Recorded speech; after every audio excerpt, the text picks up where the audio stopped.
The thorough defeat of the House of Kildare was the beginning of the end of the old Irish ways, leaving an English army in Dublin, where one would remain until British withdrawal almost 5 centuries later.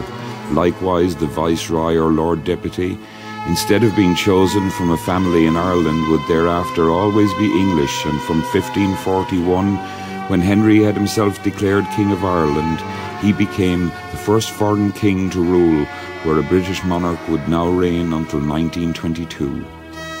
Henry's fears that without a suitably strong male heir his changes in Britain and Ireland might be undone were disproved by Elizabeth, his daughter by Anne Boleyn, who proved herself an even more ruthless and merciless monarch than her father.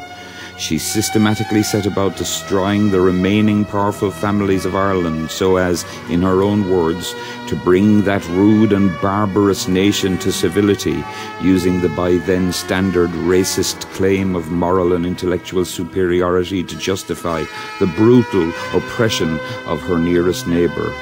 All this despite the well-documented contemporary reports on Ireland from other European countries, which invariably describe the Irish as most learned and highly cultured. In her war on the Irish families, for example, she provoked the Desmond Butlers, the next most powerful house after the Kildare Fitzgeralds, to the point of rebellion, then crushed them savagely, though not before a famous surprise victory over her Lord Deputy Grey at Glenmalure in 1580. After Glenmalure, Fiach nach Hugh's force marched on Carlow, only to find their triumph a short-lived one.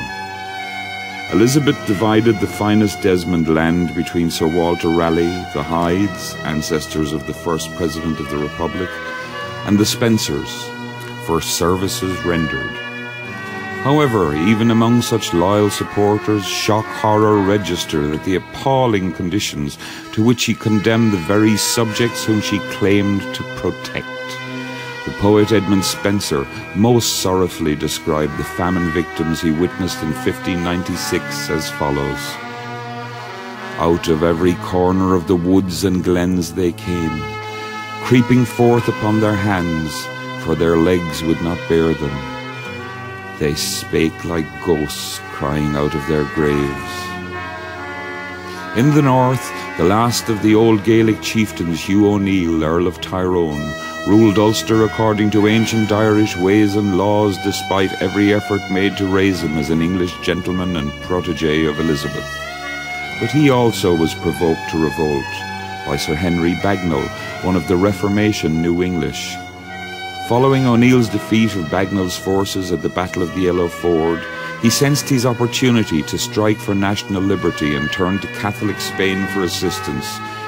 In 1601, the Spaniards sailed into Kinsale at the wrong end of the country for O'Neill, who was forced to march his troops the full length of Ireland to join the Spanish. They arrived exhausted and were then forced to fight on unfamiliar terrain at the Battle of Kinsale, where they suffered a most comprehensive defeat. Although O'Neill continued to resist for several more years, by 1607 he had had enough, and together with Rory O'Donnell, Earl of Tyrconnell, and several other earls and their families, O'Neill set sail from Lough Swilly to the continent, never to return.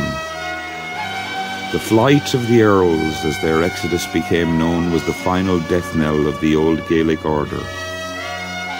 In the subsequent 1610 settlement, the confiscated lands of the earls was given over to English and Scottish Protestants who would be loyal to the crown.